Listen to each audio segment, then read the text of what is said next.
பார்க்கலாமாப்பா? 13வது question பாரு. பின்வரும் எந்த குழுக்கள் இந்திய குடியரசுத் தலைவர் தேர்தலில் பங்கேற்கிறார்கள்? இந்த எலக்ட்ரல் காலேஜ் அப்படின்னு சொன்னாங்கல்ல, அதுல யாரெல்லாம் இருக்கிறாங்க அப்படின்னு கேக்குறாங்க. சரிங்களா? குடியரசுத் தலைவரோட தேர்தல்ல யாரெல்லாம் இருக்கிறா அப்படின்னு கேக்குறாங்க. பாருங்க, பார்லிமெண்ட்ல 2 அவை இருக்கும். லோக்சபா, ராஜ்யசபா. 543 plus 2 இங்க 238 plus 12.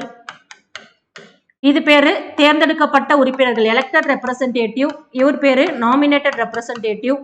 இவர் பேரு எலெக்டட் ரெப்ரசன்டேட்டிவ். இவர் பேரு நாமினேட்டட் ரெப்ரசன்டேட்டிவ். யாரெல்லாம் ஓட்டு போடுறாங்க? இவர் போடுவாரு, இவர் போட மாட்டாரு, இவர் போடுவாரு, இவர் போட மாட்டார்.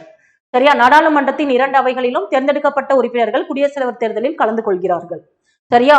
அனைத்து மாநில சட்டப்பேரவையிலும் பாருங்க, நாடாளுமன்றத்தின் 2 அவைகளிலும் தேர்ந்தெடுக்கப்பட்ட உறுப்பினர்கள் குடியரசுத் தலைவரோட தேர்தலில் கலந்துக்கிறாங்க. ஓகேவா? அதுக்கப்புறம் வேற யாருங்க அப்படின்னா ஸ்டேட்ஸ்க்கு வாங்க. ஸ்டேட்ஸ்ல 2 அவை இருக்கும். சட்டப்பேரவை, சட்ட மேலவை. Legislative assembly, legislative council. இதுல இவங்க கலந்துக்கவே மாட்டாங்க, இவங்க தான் கலந்துப்பாங்க.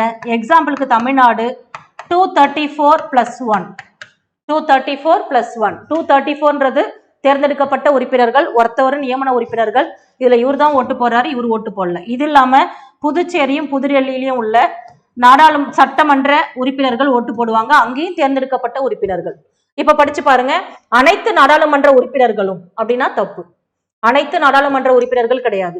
மாநில சட்டப்பேரவையில் அனைத்து உறுப்பினர்களும், இதுவும் தப்பு.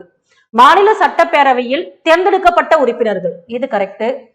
மாநில சட்ட மேலவையின் தேர்ந்தெடுக்கப்பட்ட உறுப்பினர்கள், சட்ட மேலவை சுத்தமா கலந்துக்காது. அப்பனா 3 மட்டும்தான் ஆன்சர். சரியா? 3 மட்டும். Only elected members of parliament and assembly.